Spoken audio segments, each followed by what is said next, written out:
दोस्तों आज के इस वीडियो का हमारा टॉपिक रहेगा फेंडिकाइन प्लस बोलस। इस बोलस के पशुओं में उपयोग से जुड़ी सारी बातें जानने की कोशिश करेंगे हम आज के इस वीडियो में। तो चलिए वीडियो शुरू करते हैं। सबसे पहले हम बात करते हैं इस बोलस के कंटेंट की। तो ये बोलस मैनकाइंड द्वारा बनाई जाती है। इस बोलस में फेनबेंडाजोल और आयुर्मेक्टिन का साल्ट होता है, यानी ये फेनबेंडाजोल और आयुर्मेक्टिन के कॉम्बिनेशन की एक बोलस होती है। इसकी एक बोलस में फेनबेंडाजोल 3000 mg की मात्रा में मिला हुआ होता है और आयुर्मेक्टिन इसमें 100 mg की हिसाब से इसमें मिला हुआ होता है।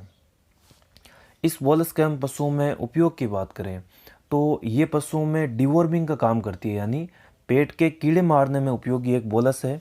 तो इसको पशुओं में पेट में कीड़ों की जितनी भी समस्याएं होती है उन सभी जगह पे हम इसको उपयोग में ले सकते हैं। जैसे पशु के मुंह से बदबू आ रही है तो वहाँ पे इसको यूज़ में लिया जा सकता है।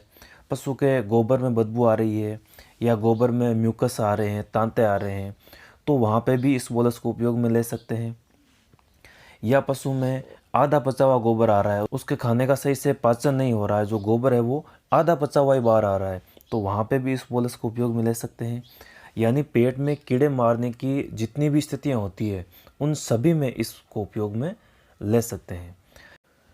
इसके अलावा जब भी पशु को कोई भी मिनरल मिक्सचर दे रहे हैं या कोई मल्टीविटामिन सप्लीमेंट या कैल्शियम लिक्विड वगैरह कुछ चालू कर रहे हैं तो उससे पहले इस टेबलेट को यूज़ किया जा सकता है, ताकि उस पशु के पेट में जो कीड़े हैं वो कीड़े खत्म हो जाए और जो भी हम सप्लीमेंट या मल्टीविटामिन कुछ भी दे रहे हैं वो उस पशु को ज़्यादा से ज़्यादा काम में आ सके। इसलिए जब भी ऐसी कोई चीज़ हम दे रहे हैं, मल्टीविटामिन, मिनरल मिक्सचर या कैल्शियम, तो उससे पहले भी इस बोलस को उपयोग में ले सकते हैं। फेंडिकाइन प्लस बोलस को प्रेग्नेंट पशुओं में, नॉन प्रेग्नेंट पशुओं में, सभी में इसको यूज़ में ले सकते हैं। यानी अगर प्रेगनेंसी है, पशु ज्ञाबिन है, तो वहाँ भी इसको यूज़ में ले सकते हैं, और पशु ज्ञाबिन नहीं है, उसने बच्चा दिया हुआ है, तो वहाँ पे भी इस बोलस को उपयोग में ले सकते हैं। यानी पशु चाहे प्रेग्नेंट है या नॉन प्रेग्नेंट है, सभी में इसको उपयोग में ले सकते हैं।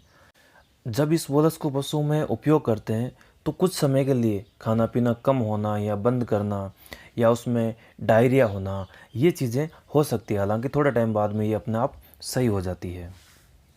इस बोलस के हम पशुओं में डोज़ की बात करें तो इसकी जो डोज रेट होती है वो 5 mg से 7.5 mg पर किलो बॉडी वेट के हिसाब से होती है। यानी इसकी जो एक बोलस है उसको लगभग जो 400 किलो के आसपास के जानवर हैं उनमें पूरी एक बोलस यूज़ में ले सकते हैं। अगर इससे कम वज़न के जानवर हैं तो वहाँ पे इस बोलस को उनके बॉडी वेट के हिसाब से इसका आधा हिस्सा, तीसरा हिस्सा उसके बॉडी वेट के हिसाब से इसको डिवाइड करके दे सकते हैं। जो पशु लगभग 400 किलो के आसपास के हैं तो उनमें इस पूरी बोलस को उपयोग में लिया जा सकता है। इस बोलस को पशु में कैसे दिया जाता है, कैसे उसको खिलाया जाता है ताकि वो ज़्यादा उसमें अच्छा काम करे, तो इस बोलस को जब भूखे पेट दिया जाता है तब ये ज़्यादा अच्छा काम करती है, बढ़िया काम करती है। तो इसके लिए हमें क्या करना होता है कि शाम को जब पशु को चारा दाना खिला देते हैं तो उसके बाद में रात्रि के समय में उसके सामने से जो भी चारा वगैरह रखा हुआ होता है वो हटा लेते हैं और उस समय पे उसको थोड़ा सा गुड़ खिला देते हैं या फिर उसको चीनी का पानी पिला देते हैं। और फिर सुबह जल्दी में ही जब उसका रात्रि से पेट खाली है, भूखा पेट है, तो उस समय पे इस बोलस को उस पशु को खिला देते हैं। खिलाने में इस बोलस को सीधा खिला सकते हैं, रोटी के साथ में मिला के खिला सकते हैं। अगर ऐसे ना खाए तो थोड़े से खल या बांटे के साथ में उस बोलस को मिला के पशु को खिला सकते हैं। और इस बोलस को खिलाने के बाद में लगभग 2 से ढाई घंटे तक हमें उस पशु को वापस कुछ भी खिलाना पिलाना नहीं है। यानी बोलस देने से पहले पेट को खाली रखना है और बोलस देने के बाद भी उस जानवर को भूखा रखना है। यानी भूखे पेट देनी और देने के 2 ढाई घंटे बाद में भी हमें इसको भूखा रखना है ताकि ये बोलस अच्छा काम करे।